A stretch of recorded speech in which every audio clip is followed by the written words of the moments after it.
Vitor, boa tarde, querido, tudo bem? Olá, Conrado, boa tarde. Para quem não conhece o Vitor, fala um pouquinho sobre você. Então, Conrado, eu sou professor de filosofia, já estou aí na ativa aproximadamente uns 14 anos já de sala de aula. Tenho um canal no Instagram, né, uma página aí no Instagram, professor.vitormeirelles.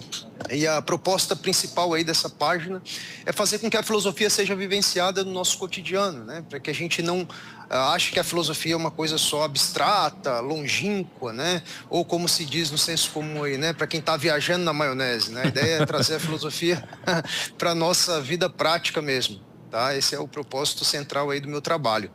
Maravilha. Você mora em qual estado, Vitor? Nesse instante eu estou em Pernambuco, Recife. Maravilha. Vitor, quando a gente alinhou o tema, muita gente ficou, meu Deus do céu, estou afim, eu vou assistir. Quando realmente eu sei que estou amando, tem como identificar? Tem como a gente evitar cair em ilusões? E aí vai sendo 3 perguntas em um. Há uma diferença mesmo entre amar e estar apaixonado? Bom, existe uma diferença, porém também existe uma relação, né? Não é à toa que a confusão acontece. Se a confusão ocorre é porque existe alguma semelhança, né? Então, por exemplo, o estado de paixão é um estado onde o sujeito está, digamos assim, encantado com uma ideia. Digamos assim, que ele está mais no âmbito da sua própria imaginação, né? E o amor, ele é mais realista, o amor verdadeiro, né? O amor aqui que a gente pode chamar como aquilo que os gregos denominavam de ágape, né? O amor profundo, o amor divino, é o amor que todo mundo deveria aspirar, né? Ainda que ele seja distante, né? Aparentemente distante, a gente deve aspirar. Então, a paixão, eu costumo dizer que a paixão é uma isca do amor. Ela é um primeiro chamariz. Então, o sujeito ali se encanta por aquela pessoa, né? E geralmente ele se encanta primeiro pelo aspecto da beleza. Então, a beleza é como se fosse uma porta de entrada, né? Agora, se você ficar só na porta de entrada, você nunca vai ter uma relação profunda com ninguém, né? Se você quer visitar uma pessoa e ela só te recebe no portão, vai ficar meio estranho, né? Isso mostra que ela não quer uma intimidade com você. E esse é o maior dos problemas, né?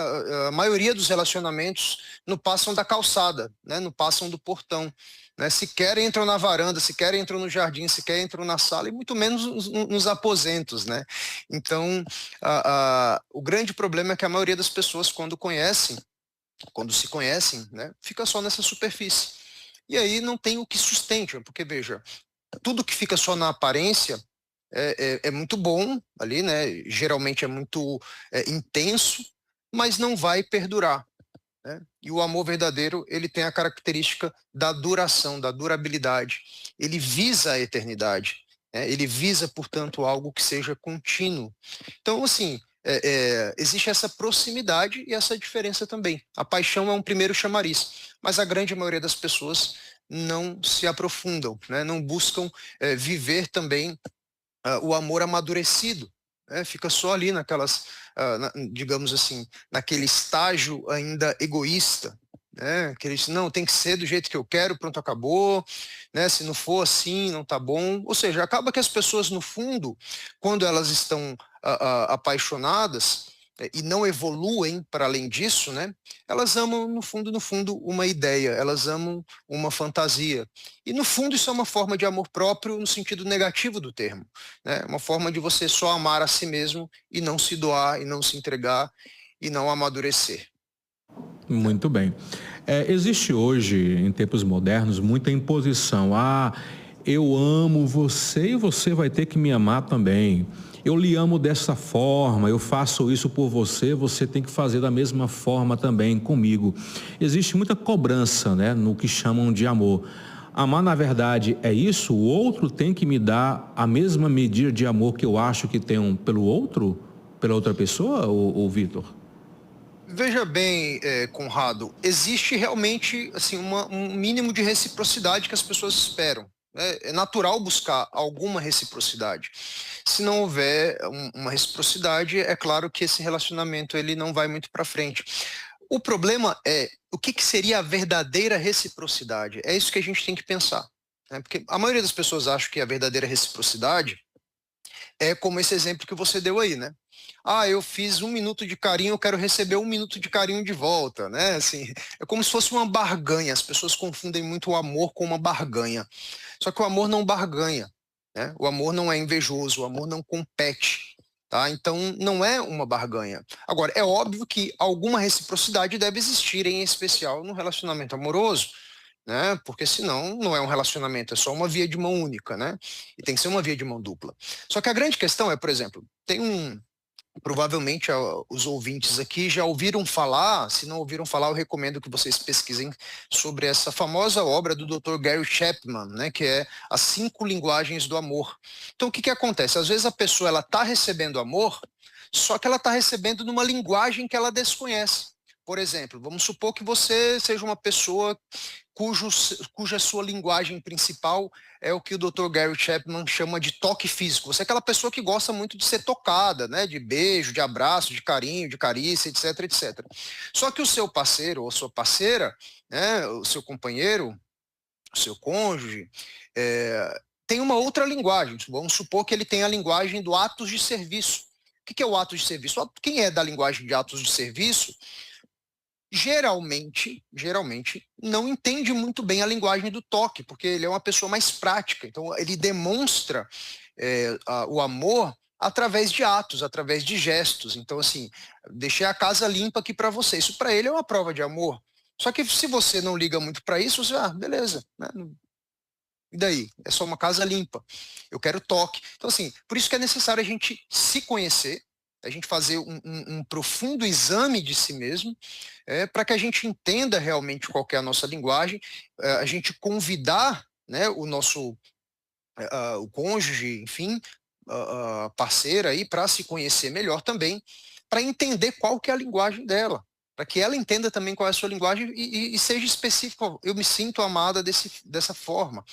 E qual que é a sua forma de se sentir amado? Então, assim, isso é fundamental. Né? E no instante em que você compreende isso, a gente vive uma verdadeira reciprocidade, né? Que é a reciprocidade dessa linguagem. Eu me comunico nessa linguagem, eu me esforço por me comunicar na sua linguagem e você se esforça para se comunicar na minha linguagem. Muitos conflitos são resolvidos a partir, né, dessa mútua compreensão. Sem essa mútua compreensão não existe amor, né? Não existe, na verdade, apenas uma fantasia, como eu estava falando ali no começo, né?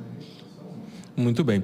Vitor, as pessoas muitas vezes dizem, mas se ele ou ela me ama, meu companheiro ou minha companheira, meu companheiro ou minha companheira, mas não está demonstrando ciúme.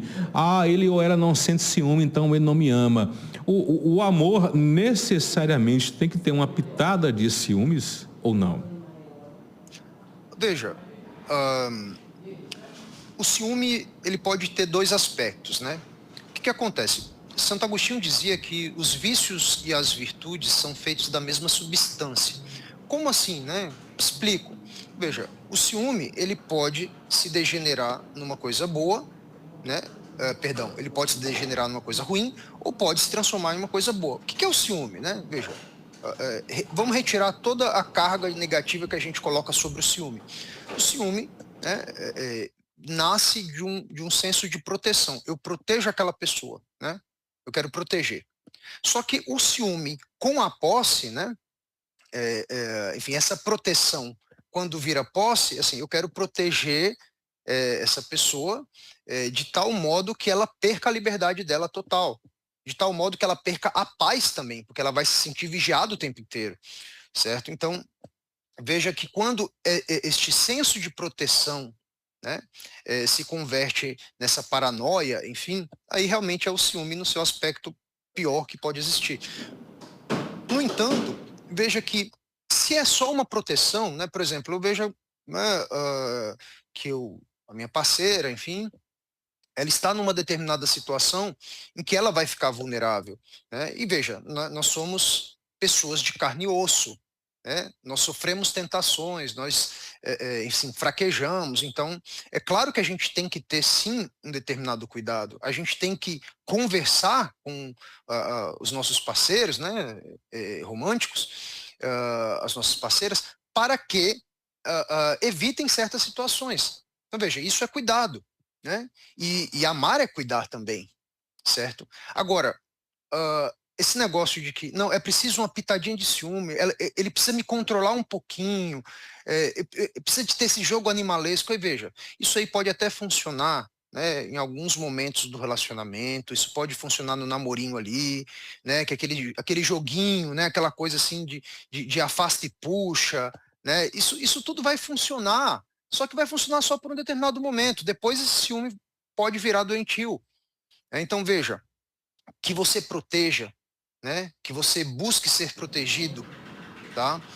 Mas que isso não vire uma paranoia, que isso não vire um problema, que isso não vire, né, uma loucura, porque senão não vai ser saudável, as pessoas vão se sentir numa jaula, né? E o amor, ele liberta, e o amor, ele existe para que a gente se sinta cada vez mais liberto, né? Mais liberto das nossas amarras, como diz o grande escritor Chesterton, né? Eu casei para me livrar de mim mesmo. Ele fala isso, eu acho muito interessante.